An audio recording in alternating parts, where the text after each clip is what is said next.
Hi guys! Guess who's back again. Hey. Mom is back. So tell a friend. Committee. Hi guys, I'm back from Wakanda Forever. I'm having conversations in the last week with a few of you, and the thematic sort of thing that was happening with the conversations that you've been having with me on Snapchat. Oh, by the way guys, I'm now on Instagram. Yeah, mama.diosa. Go follow your girl on Instagram. Please follow me on Instagram. No, what I found out having conversations with you is many of you, like, many young people, the thing I'm finding, the curriculum in many of the schools, our city schools, wherever, I'm talking specifically about the UK, there is no subject material on money management. And then when you get to university, you're now over 18, you are hit with a new bank account with a £2,000 overdraft, you're getting your student finance, and everything is coming your way. After butter, and then 8 to 6 in the morning. And prior to that, you've never had to manage money, So you've got your part-time job, you've got your student finance, you've got your overdraft on your bank, and you're just like, who am I? And then before you know it, by the time you finish university, you are already in debt. You've got your student loans to pay back, you've got your overdraft to pay back, and some of you would have even gone on to take on credit cards. So you've got all this debt you've amassed, from the age of 18, and you're coming to 21, you're already over £30,000 in debt, and you're like, how did I get here? And some of it is because, I can relate to why this happens, particularly in black ethnic minority families. I, for example, came from Zimbabwe, where I had not actually held down a job. I'd never worked in my life, guys, before I came here.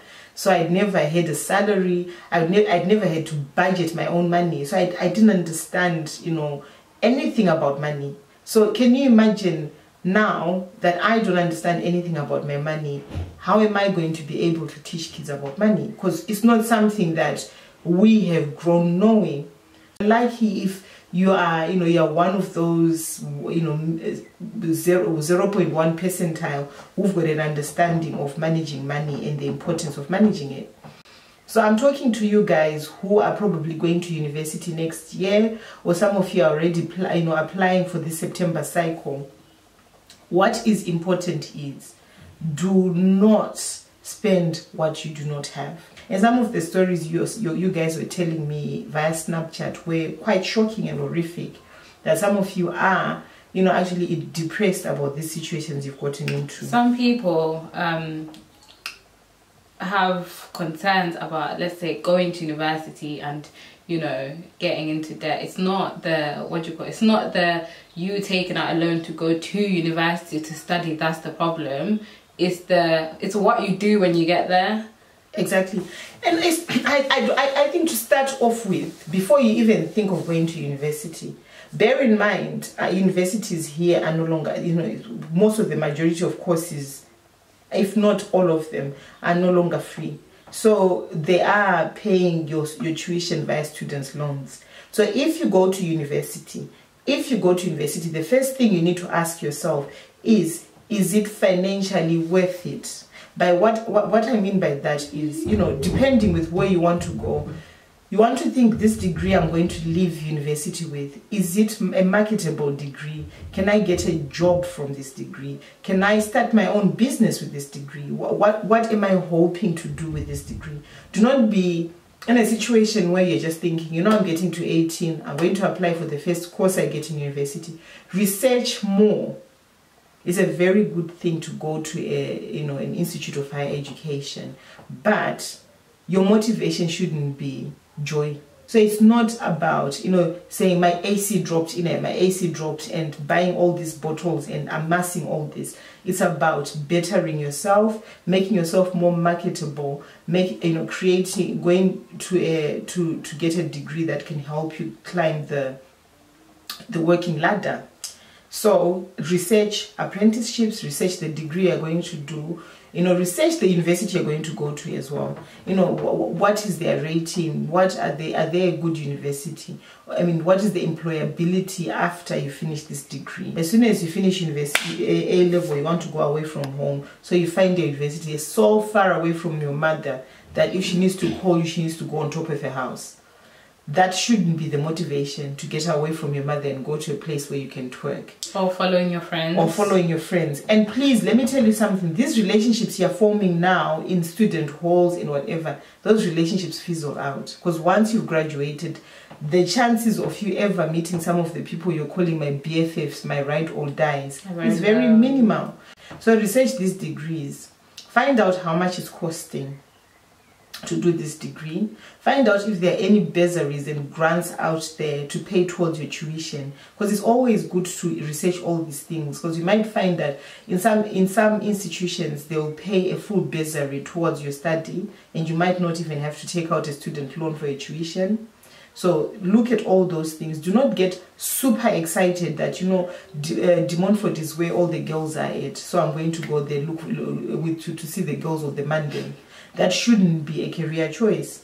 That shouldn't be the reason why you choose a university, that they're nice mandem or nice lit in the Midlands. Yeah, that shouldn't be a reason.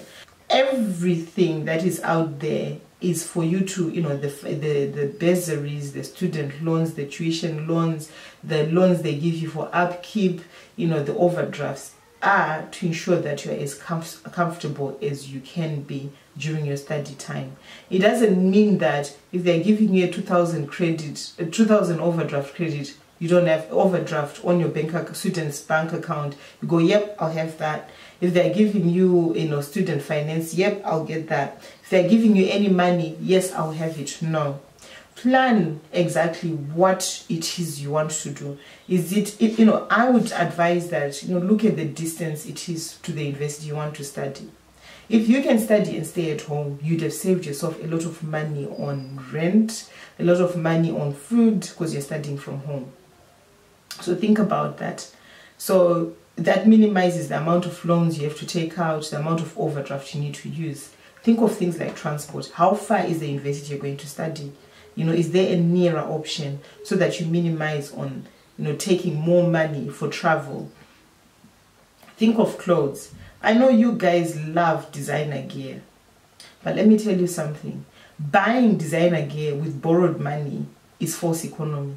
Because in essence, the only person who's won in this cycle is the bank in Louis Vuitton. You are just left amassed with debt. So be very, very careful. I know it's very important to fit in for the gram, to fit in for Snapchat, and you're doing the most and borrowing things that you can't even afford just to fit in.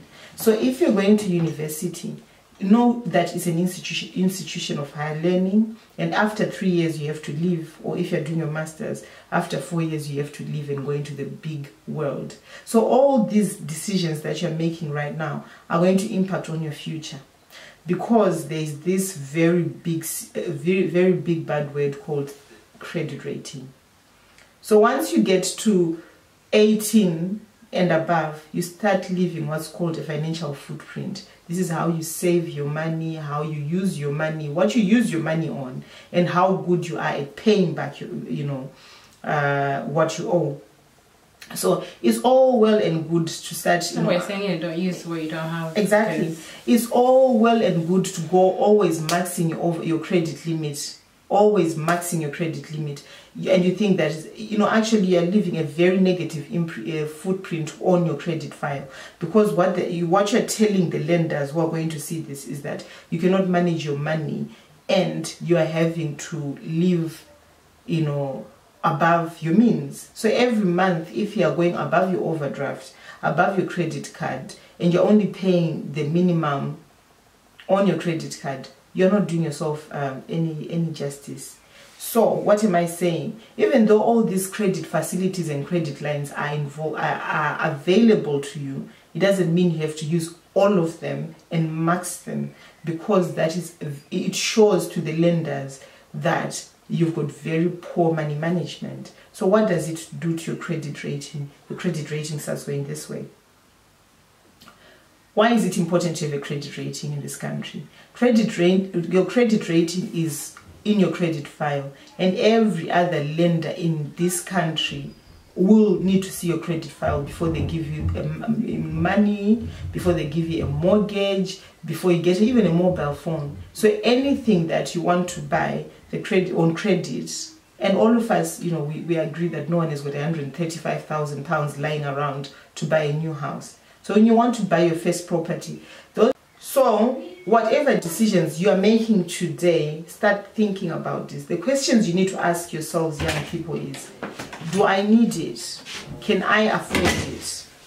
Can I live without it? You do not need a 60-inch weave. You do not need to be drinking Belay in the club. You do not need the latest Chanel bag. No, you don't need those things. You can live without them, you know. So all these things are things you need to start thinking now, because whatever decisions you're making now about your money are definitely going to come back and haunt you in the future. And these days with the austerity measures, it's becoming very difficult, and they're tightening on credit. So ensure that your spending is within your means. And also, the other thing I want to speak to you young people: authenticity. Authenticity is very important, because you know what we're talking about, people getting into debt, trying to fit in and buying these Louis Vuitton bags, is because you millennials have got a tendency of posting lies on social media. And you know what you do is you tell each other, you pretend you own stuff you do not own, and it puts pressure on your other, peer pressure. I've seen recently many very, very bad endings to these lies on social media.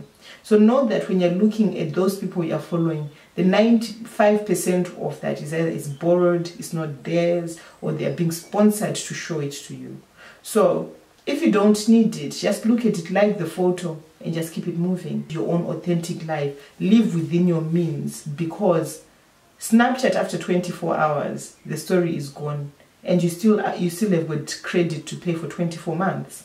So whoever you're trying to stand for on the gram doesn't help you pay for this, debt you are amassing. So be very, very careful. Your credit rating is very important. Make career choices based on what you really love, not your friend Shanae from high school is going to be doing.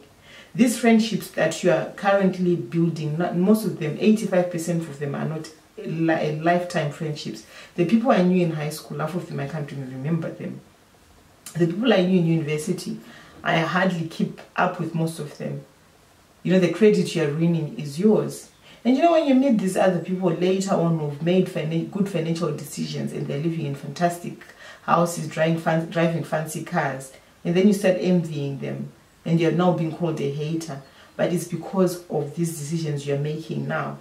So be careful. So don't forget to comment. Don't forget to comment, like and subscribe, guys. If you agree with what Mom is saying, please give this video a thumbs up. And if you have any other money saving tips, comment down below. I forgot something, guys. Having a part-time job when studying is the key. Look for a part-time job to fund, your leisure, your travel, your clothing. Do that. So guys, we will see you guys in our next video.